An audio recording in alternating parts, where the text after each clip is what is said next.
situation on ground right now? You know, the companies are going to be handed over to the private investors come November 1. Are we really ready for the transformation that we're about to experience in the power sector right now? Well, I think we are ready for a change. Okay.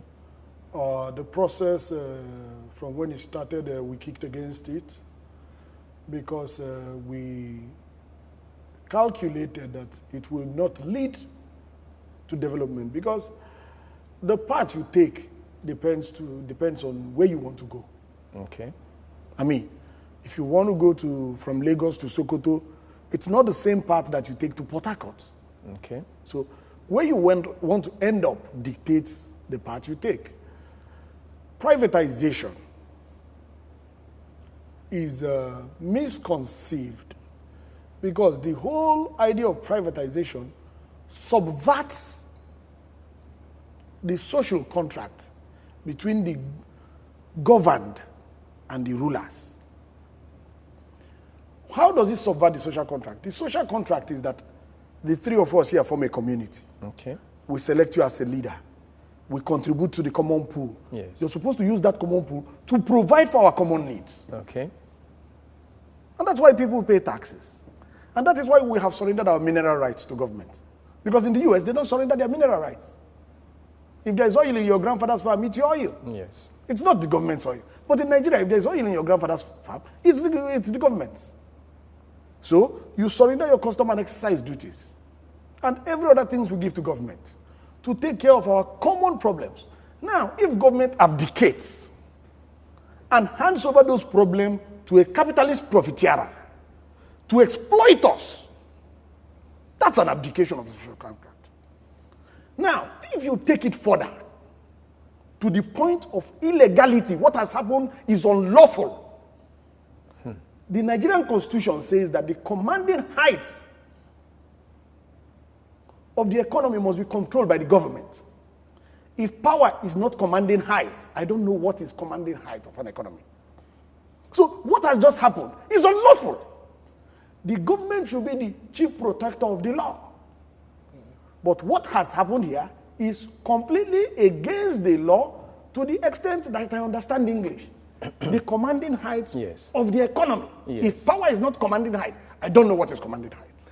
Let me come to you. I mean, you've heard his analysis. What do you think about the situation right now? Is it something that should take place right now, talking about this transformation? Because as far as I'm concerned, the government is taking steps to solve the problem that has faced us in this country for over 30 years, talking about epileptic power supply. Well, my position is the commanding heights, let me steal from him. Okay. Okay? Yes. Should be controlled by government. But the issue here is management ineptitude. Okay. That's the problem. From even the days of Tata Askira, I'm sorry to mention names, in Nepal. Yes. And before then, what you find is they have an internal procurement unit that you cannot buy anything into Nepal except through them. They give it out to some legs called contractors and what have you. Okay. And it is the price that they give you that you take. Most of the price benefits the supplier, but some of the equipment supplied are not relevant to the plants. Okay. So over time, you see there has been some politics introduced in the management of NEPA, PHCN, whatever. Yes. The best time, like I said before, for us was ECN. A little bit of NEPA for the first decade. But at the end of the day, what did you have? I told them, people were talking of national dialogue. Yes. Federal character, they are all insisting on, should not be limited to the management level, leadership of agencies, MDS. It should go right through. Okay. The same thing with NEPA.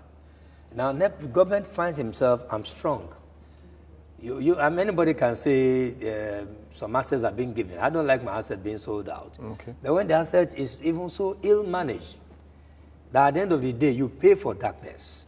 If you lock up your flat or your building, and you go to Harvard or Yale or an LSC for a 2-year training program or a 3-year course, nobody living in that house, everything disconnected. you will come and meet NEPA bills, and you are made to pay for darkness. Even when you are present in your household or in your office, and there's no power supply for 3 weeks in a month, you still get the same bill. Sure.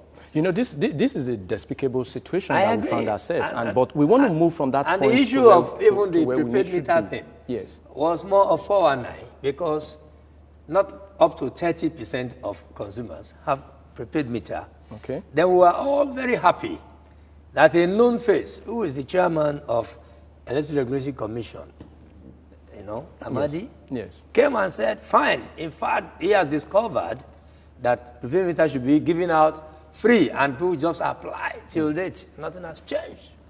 Now, let's look at something that you mentioned it earlier, talking about the meter, talking about the prepaid meters. You know, the chairman of the Nigerian Electricity Regulatory Commission, that's talking about Sam Amadi, told the private investors that one of the things that they need to put in place immediately is to let Nigerians have these meters, so that the issue of corruption, because that's what all of this is about, can be checked, talking about not billing Nigerians for electric power that they did not use. Do you see this as something that would be feasible immediately? Well, you don't expect any noticeable change for the first 12 months. Okay. Because it's like a baby learning to crawl. Okay. And unfortunately, even the naming ceremony was, badly managed. That's the handover. Yes. And talking about the NERC, I want to see an NERC that is a regulator indeed. Okay. It's supposed to be an umpire. Yes. I won't say more than that, because Amadi is known to me. Yes. And anything I want to say extra, I can call him and tell him. But let NERC be an umpire indeed. Okay. Fair and square. Okay. That's number one. They should not see themselves as a government agency. Okay. And things like that. Now, number two, the issue of prepaid meter and what have you, if the process is well handled, yes, we shouldn't be a thing of past, because those Jankos and Discos will have to now be managed the proper way. But I'm afraid of certain developments. Instead of handing over cleanly in the management, they are now saying that there's going to be an interim joint management committee made up of PHCN and Ministry of Finance, whatever, all those people, planning officials, and the leadership of those that bought into it, they are supposed to be handing over to. Yes. I think that is not tidy enough. But don't you think that that's to help the process, What process are you helping? Did you help them to get the money? What process are you helping? Yes, because we don't want to leave everything These to them. These are the very hands that made sure that people paid for darkness. So what should they have any hand in the new hand that's supposed to be money? What kind of support would they give to it? Those are the people you said you wanted not to manage it. Yeah, why are you not bringing them in? So you see, this thing is misconceived. Okay. And just like I said, why bringing them in? Living from Lagos, the path to Sokoto is not the path to Port Harcourt. Okay. So if I am a deceitful person, I can tell people that I'm going to Port Harcourt when I mean to go to Sokoto. And if they're intelligent, when I set out, they will know that I'm not going to Port Harcourt. Okay. Now, do not forget that PHCN was a public monopoly. Today, it is a private monopoly, theoretically speaking, because that's the intent. Yes. Or from November 1, it becomes a private monopoly. Yes. Now, if you have done O-level economics, and an economics expert is here, what the book says is that the purpose of business is profit. Exactly. Now, capitalist profiteers, you hand over a monopoly to them in a critical sector where nobody can say, I don't want. This is not fashion. If there's a monopoly in fashion, people like me won't care. Because we're not fashionable. Yes. But nobody is going to say, I don't care about power. Students need power. Hospitals need power. A lot of people say the GSM companies, fine. Yes. The GSM companies are operating. It's not a joint venture between those companies and NITEL or Ministry of Telecommunications, or they call it communications now, and things like that. It is business. You paid. Yes. And there's a regulatory council on it. Yes. Okay?